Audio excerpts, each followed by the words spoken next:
여러분들이 가만히 계시면 좀 곤란해요. 이렇게 움직이시면서 저 낯선 분들하고 좀 인사 좀 하고, 그래서 낯을 좀 익히시면 좋겠습니다. 그러면은 서로가 우리가 믿음 안에 한 가족이니까 그 분위기가 좀 매주마다 한 두서너 분만 얼굴을 익히면은 몇 주 되면 아마 꽤 많이 낯이 익혀질 거예요.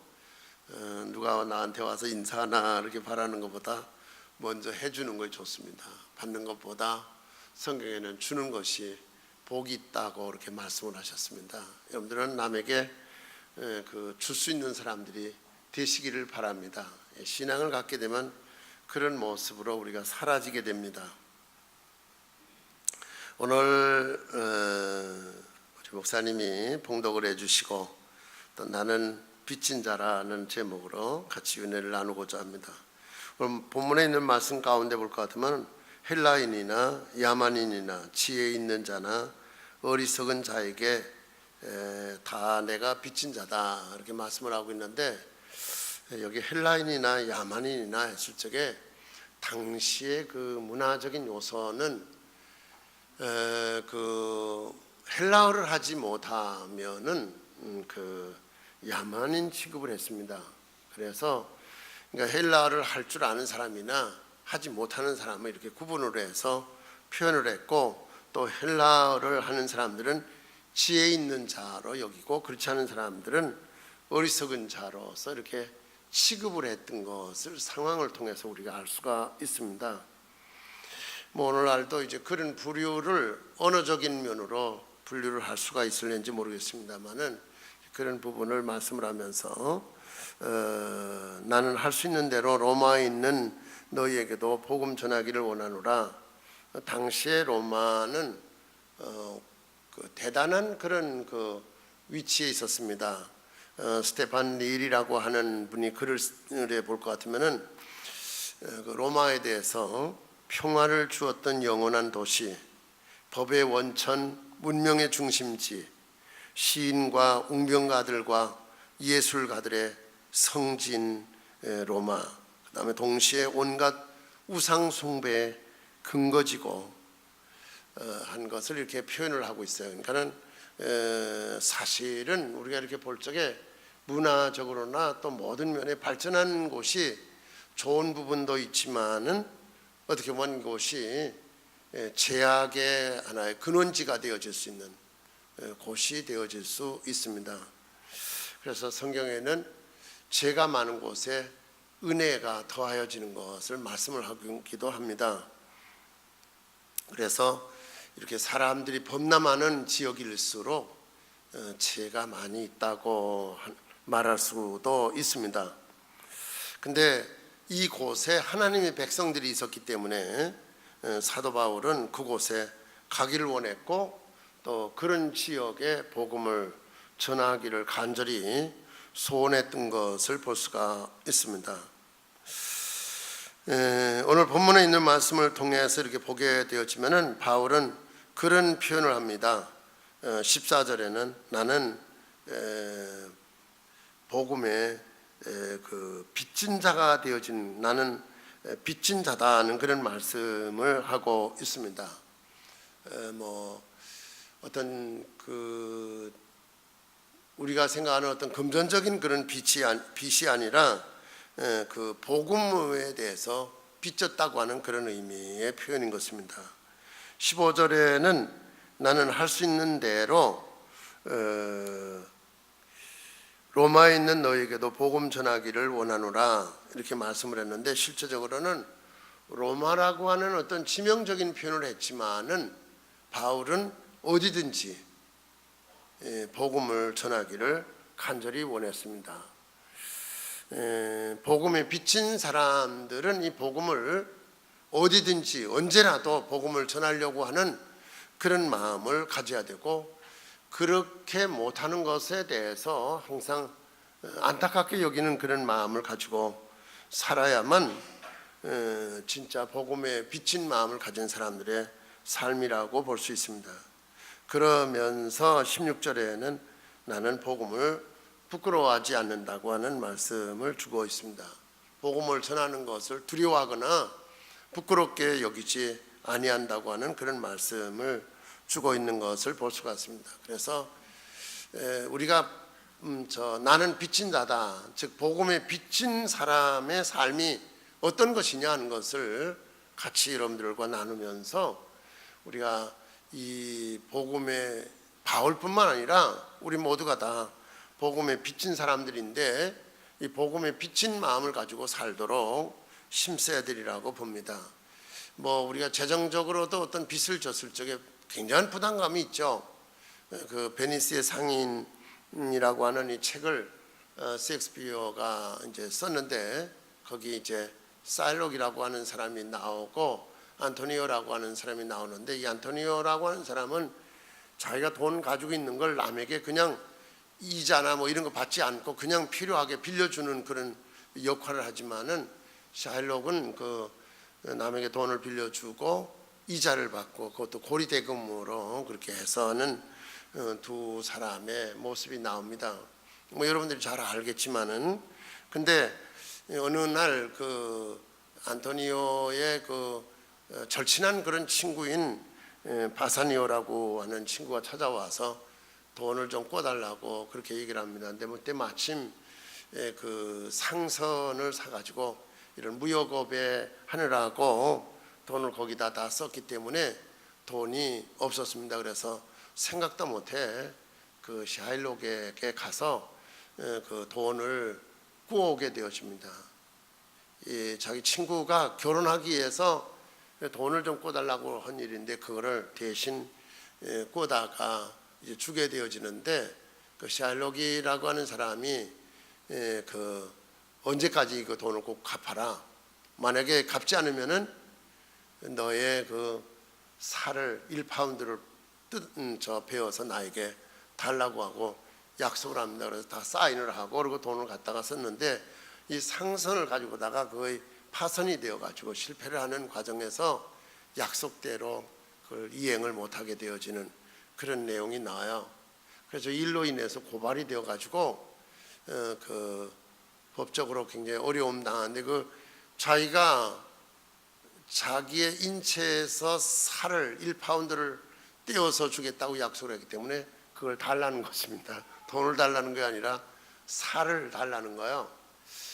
그래서 그 친구의 와이프가 그 아주 법적으로 굉장히 그 높은 위치에 있는 분하고 가까운 분이 돼서 의논을 해가지고 보샤라고 하는 그 친구의 아내가 법복을 입고서는 이렇게 이제 재판을 하는 그런 장면이 나와요.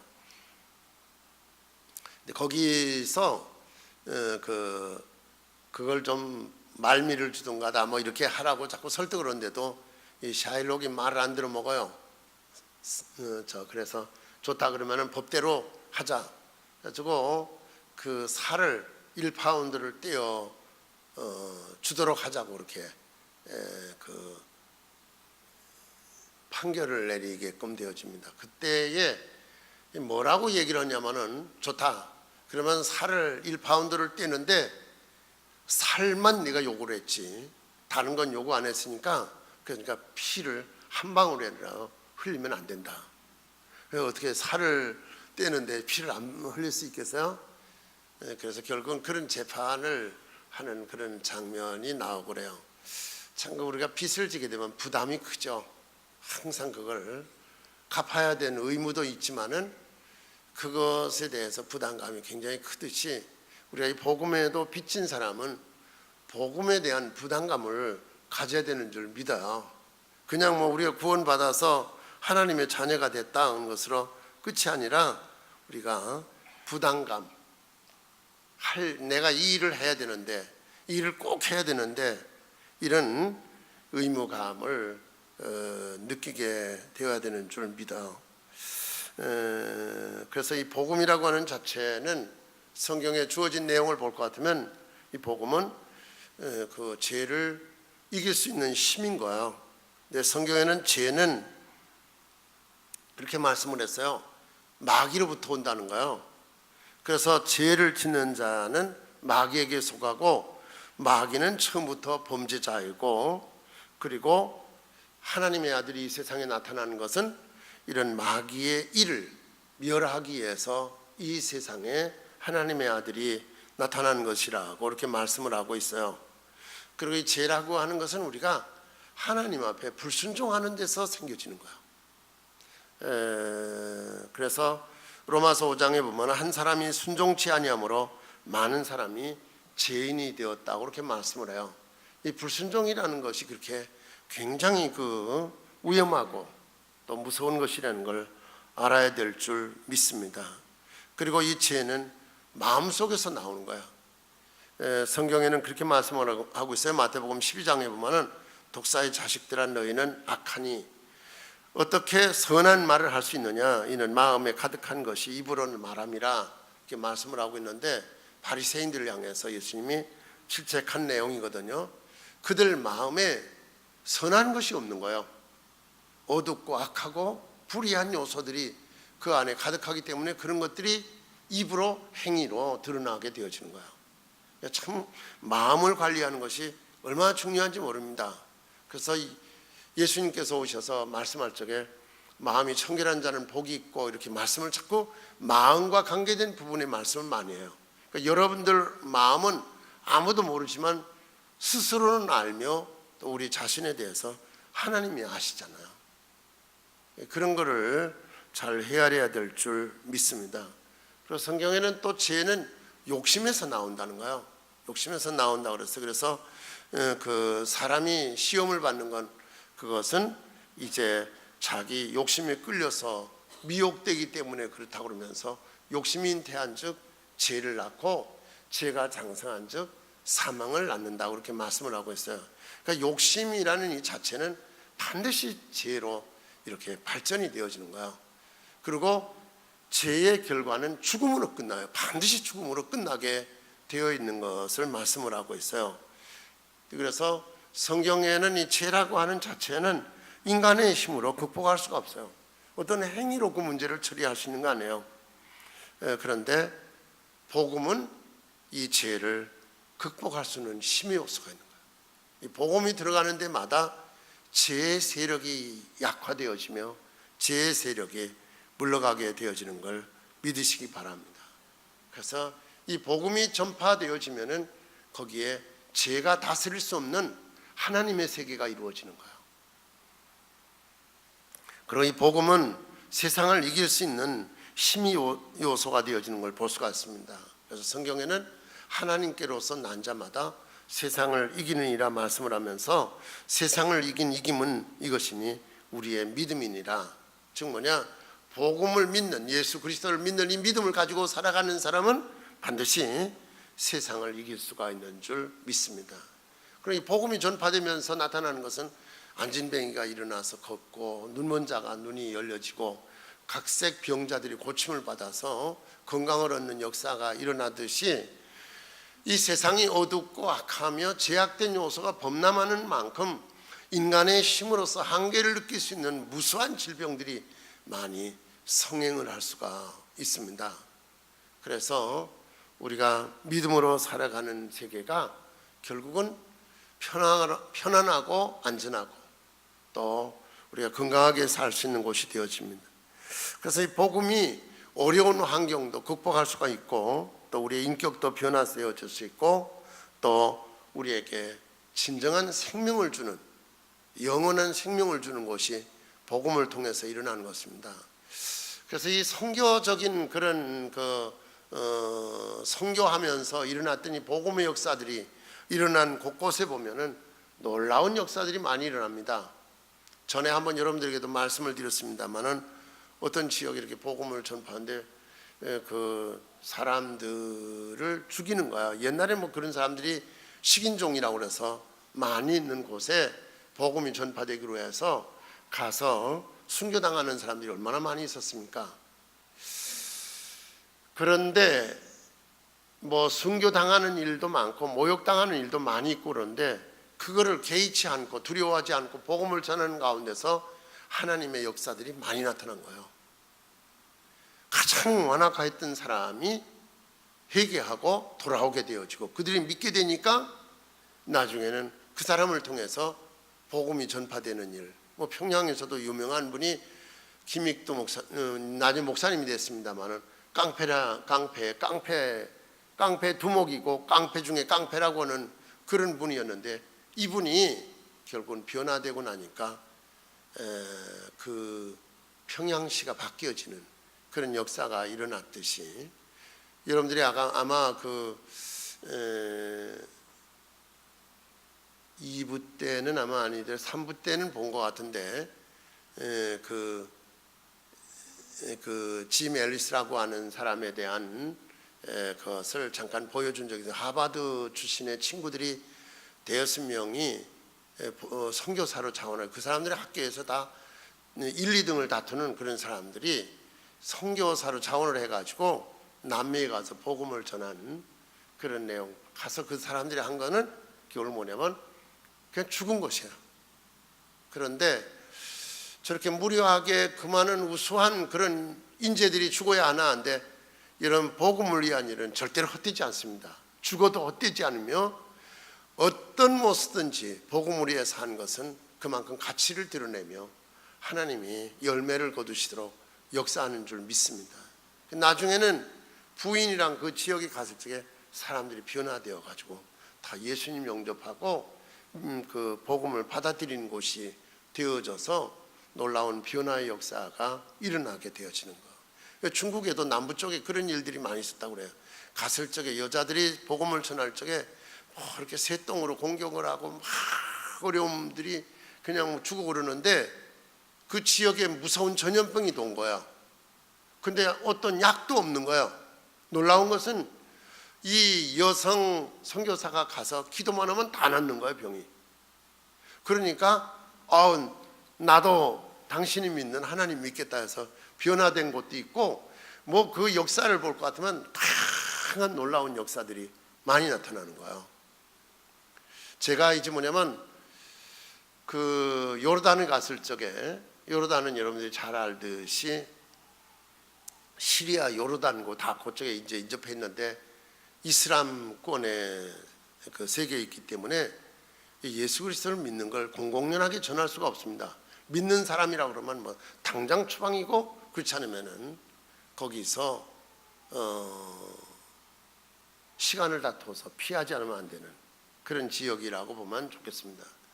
근데 가서 제가 얘기를 들었을 적에 그 요르단 대학교 유명한 교수인데 이 사람이 꿈에 자꾸 나타나는 거예요. 이상한 현상이 나타나면서 무슨 말을 꿈에 오냐면, 네가 날 새면은 어디를 가라. 그러면은 이렇게 옷을 입은 사람을 만날 거다. 그 만나면 너에게 책을 한 권 줄 거다. 그 책을 갖다 읽으라. 그래가지고선 이분이 그대로 했더니 결국은 뭐냐 할 것 같으면은 선교사를 만난 거예요. 그래서 성경을 받아가지고 읽고 변화되어서 아주 뭐 그냥 불붙는 크리스찬이 된 거예요.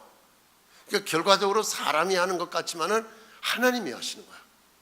하나님이 이런 역사, 우리나라도 마찬가지예요. 우리나라도 처음에 와서 복음을 전할 적에 처음에는 모르니까 죽이고 뭐 그런 일이 있었지만 나중에는 전도되어져서 믿게 되어지는 역사가 일어났듯이, 우리가 선교하는 데도 마찬가지예요. 우리가 네팔에 선교하는데 그 네팔 우리 영성원이라고 있는 데는 거기에 들어가려면 저는 경호를 받으면서 들어갔어요.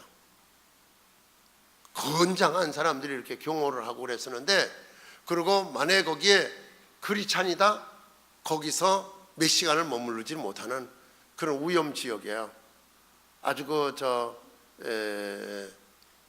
신두교의 아주 열성적인 사람들이 있는 곳이에요.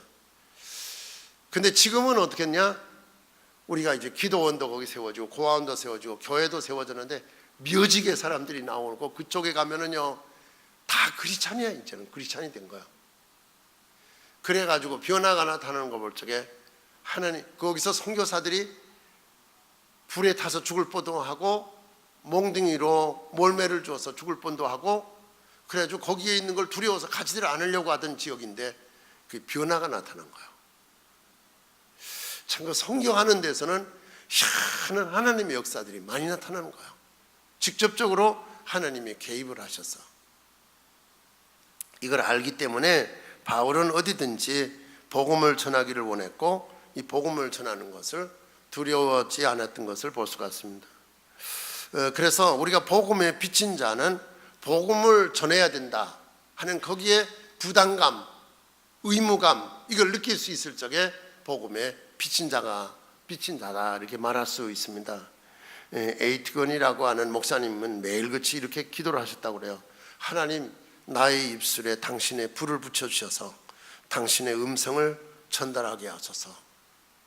하나님, 나의 마음에 당신의 불을 붙여서 당신의 뜻을 깊이 생각하게 하소서. 하나님, 나의 심장에 불을 붙여주셔서 주님의 사랑을 실천하게 하소서. 그러고 매일같이 이 목사님은 기도하였다고 그래요.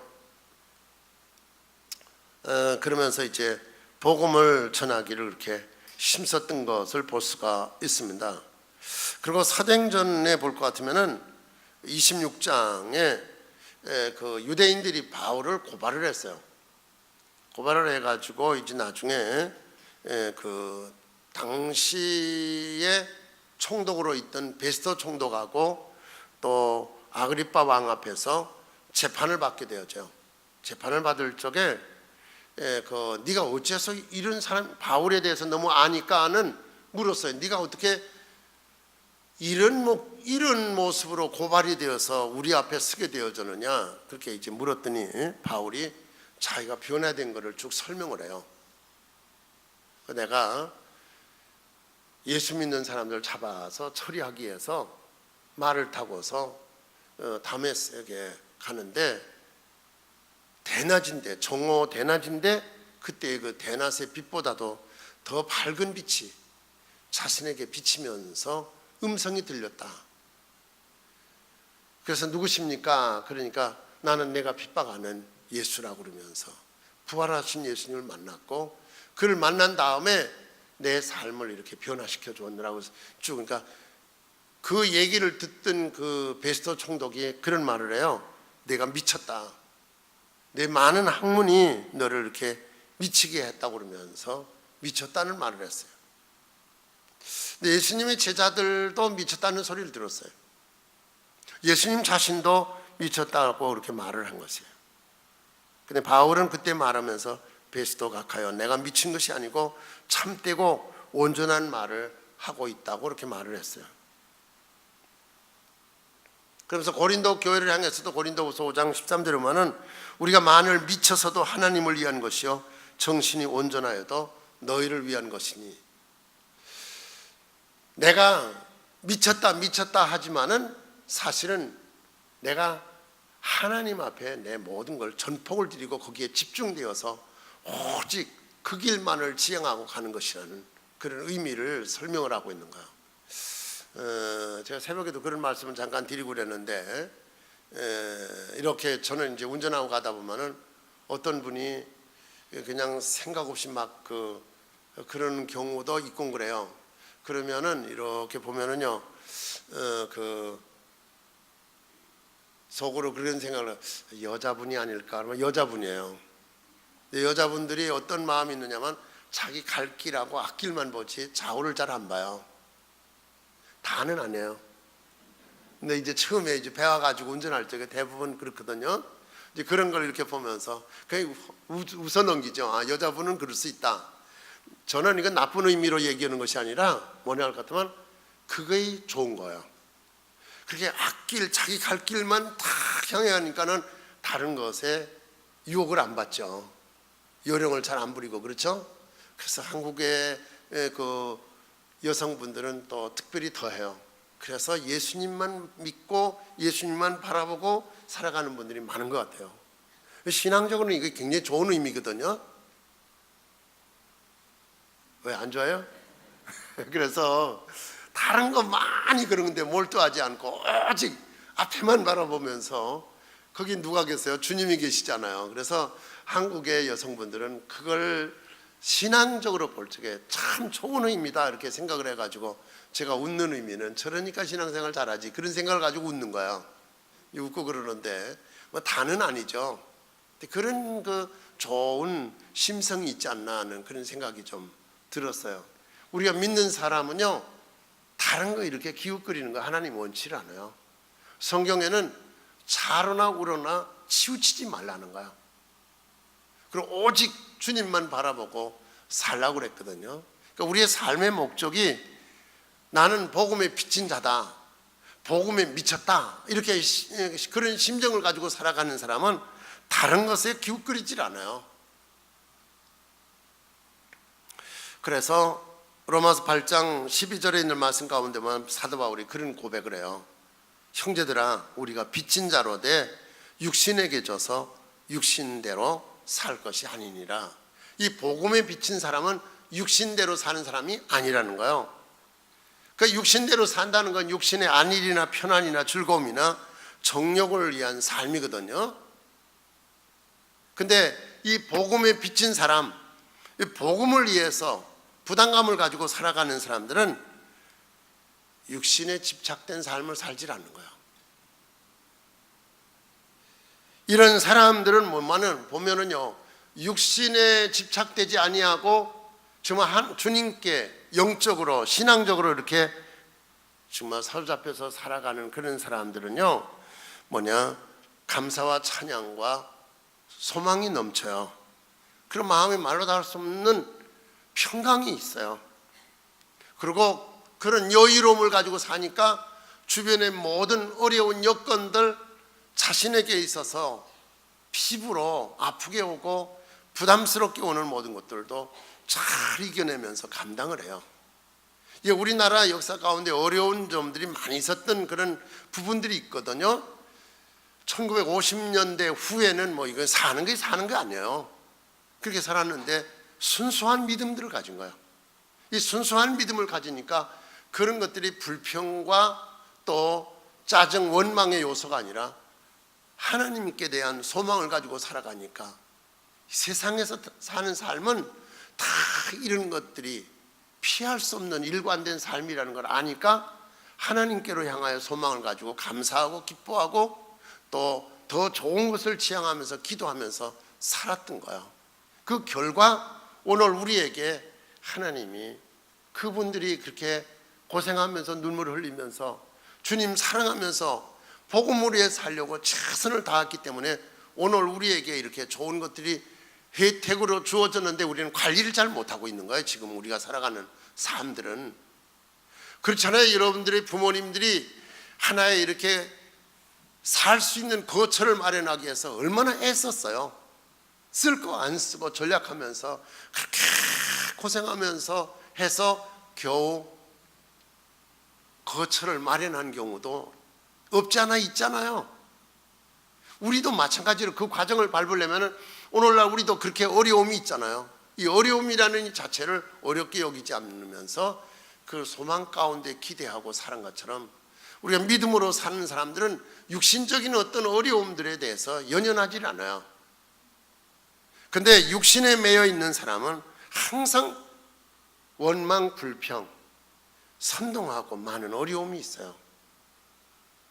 그래서 이스라엘 백성들이 하나님의 약속대로 주어진 그런 가나안 땅을 향해 가는 동안에, 광야를 지나는 동안에 이런 순수한 신앙의 삶이 아니던 잡족들이 거기 섞여 놓으니까 선동하는 거예요. 자꾸 이렇지 않느냐, 이렇지 않느냐. 그래가지고 12지파가 휘둘리면서요, 그러면서 같이 합류돼 가지고 이런 영적인 지도자인 모세가 아주 참 감당하기 어려운 상황들을 많이 접하는 것을 볼 수가 있어요. 이런 웅덩이에 흐려놓는 건 미꾸라지 한 마리지 실전적으로 많은 수요가 흐려놓는 것은 아니에요. 그렇지 않나요? 상식적인 얘기를 하는 거예요. 그러니까 우리가 육신에 매여서 육신적으로 살려고 하는 사람은 어디든지 간에 영적인 부분들이 다 원망, 불평 요소가 되어질 수 있는 거예요. 그러니까 우리가 빚진 자로 돼 육신에서 져서 육신에 매여서 살지 말자는 거예요. 복음에 매여서 살자는 거예요. 그래서 바울은 그렇게 고백을 해요. 왜냐하면 나는 살아도 주를 위해서, 죽어도 주를 위해서 죽는다는 거예요. 나는 사나 죽으나 주의 것이라는 거예요. 이게 바로 복음에 빚진 사람이 복음을 위해서 사는 삶의 근원적인 자세인 거예요.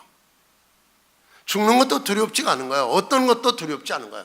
그러면서 하나님이 원하시고 기뻐하시는 선한 뜻을 위해서 어느 것이 선한 뜻이냐 그걸 분별하면서 그 뜻에 맞춰서 살려고 애쓰는 그런 부분들을 로마서에서 말씀을 하고 있는 걸 볼 수가 있어요. 그러면서 또 고린도 전서 10장에 있는 말씀을 통해 이제 하나의 이제 바울이 일러주는 걸 보면은 먹든지 마시든지 무엇을 하든지 다 하나님의 영광을 위해서 하라. 이거는 내가 사는 거, 내가 죽는 거, 내가 하는 거, 내가 목적하는 것이 다 주님을 위한 것이지 나 육신 내 인간을 위한 것은 아니라는 거야. 이게 바로 뭐냐면 복음의 빚진 자로서의 삶의 근원적인 거야. 뭘 위한 것이냐 이거야. 하자 할 적에 뭘 위해 하는 거냐, 드리자 할 적에 뭘 위해 드리는 거냐, 이걸 우리가 근원적으로 잘 알고 살아가는 삶은 후회 없이 감사함과 기쁨으로 영광을 돌릴 수 있는 줄 믿습니다. 내 어떤 사리사욕, 내 어떤 영달을 위한 거, 내 목적을 이룬 거 아닌가요? 예, 그것이 분명하다 그러면은 이건 주님을 위한 것이구나 하는 것을 알게 되어지면 우리는 아멘, 그럽시다, 좋습니다, 따라갈 수 있는 것이 이 분별력 있는 사람이고 또 그렇게 살아가는 것이 마땅히 하나님이 기뻐하는 일인 거야. 아멘. 네, 믿으세요? 그러니까 우리는 이런 어떤 신뢰를 가지고 살아갈 수 있는 그런 요소를 바로 가져야 될 줄 믿습니다. 그냥 어떤 말 듣기 좋게 허울 좋은 어떤 그런 형태로서의 요소를, 그런 것에는 너무 그냥 현혹이 잘 되고 그걸 분별하지 못하기 때문에 그런데 휩쓸리는데, 바로 안다고 할 것 같으면 우리 힘들어도 어려워도 우리에게 복이 없더라도 우리는 그것을 감당할 적에 교회와 여러분들에게 은혜와 복이 되어지는 걸 믿으시기 바랍니다. 오늘날 우리는 이 말씀을 통해서 바울이 어떤 부분을 가졌다는 걸 이해를 해야 될 줄 믿습니다. 그래서 바울은 복음의 빚진 자다, 나는 빚진 자다 할 적에 복음의 빚을 졌다. 복음을 전해야 되겠다는 거예요. 복음을 어디든지 내가 받았으니까, 누군가 전해줬으니까 내가 받았을 거 아니에요. 그러니까 나도 받았으니까 전해야 되겠다고 하는 이런 부담감, 의무감을 가지고 살아가는 것이 바로 빚진 자의 삶인 줄 믿습니다.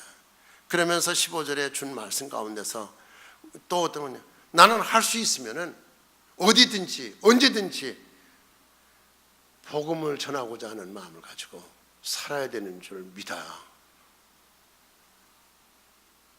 그저 자나깨나 이 육신이 어떻게 편하고 어떻게 즐겁게 살 수 있나 이렇게 생각한다 그러면은 육신은 좋겠죠.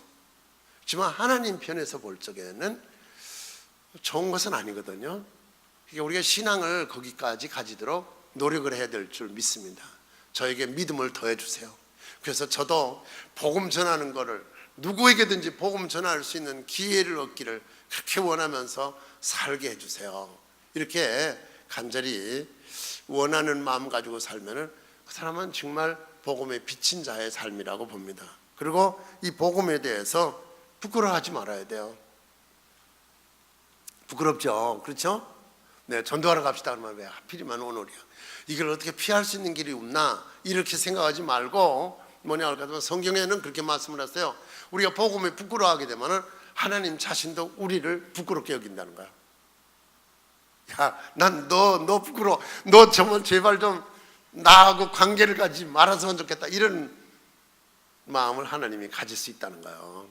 그러니까 여러분들이 담대하게 복음을 전할 수 있는 그것도 내 힘으로는 안 되어져요. 하나님이 힘을 주셔야 되거든요. 성령으로 역사해야 되거든요. 그러니까 우리가 총동원 전도 주일을 10월 26일 정했잖아요. 그때까지 우리 부목사님들은 한 명이라고 하는데 저는 양손에, 전 좀 욕심이 있어요. 복음에는 좀 욕심이 있거든요. 양손이면 어때요? 그렇죠? 한 손에 덜렁고 이 손을 뭐야, 그냥 뭐 빨리 가자고 짖는 거야. 이거 넣어줬듯이 양손에 붙들고 올 수 있는 그런 심정을 가지고 우리가 복음을 전해서 하나님은 기쁘시게 하면 얼마나 좋을까 하는 마음을 갖습니다. 자, 결론을 내립니다. 여러분들 복음 빚진 자는 결국 뭐냐? 오늘 말씀처럼 복음을 전하고자 하는 간절한 마음이 있어요. 그리고 미쳤다는 소리도 들을 수 있는 각오가 되어 있어야 돼요. 그럼 모든 목적이 주님을 위한 것 되어야 돼요. 육신을 위한 것이 아니라 주님을 위한 것 되어져서 살아가도록 힘쓸 수 있기를 바랍니다. 그러면은 여러분들이 믿음으로 산 것에 대한 보람을 느낄 것이고 또 감사와 기쁨과 감격이 넘칠 줄 믿습니다. 오래 산 것은 가치가 없지만은 분명히 복음을 위해 산 것은 분명한 가치가 있습니다. 하나님 앞에 갔을 적에 정말 하나님이 기뻐하시고 여러분들을 향한 좋은 증거들을 주실 줄 믿습니다. 기도하겠습니다. 하나님 감사합니다.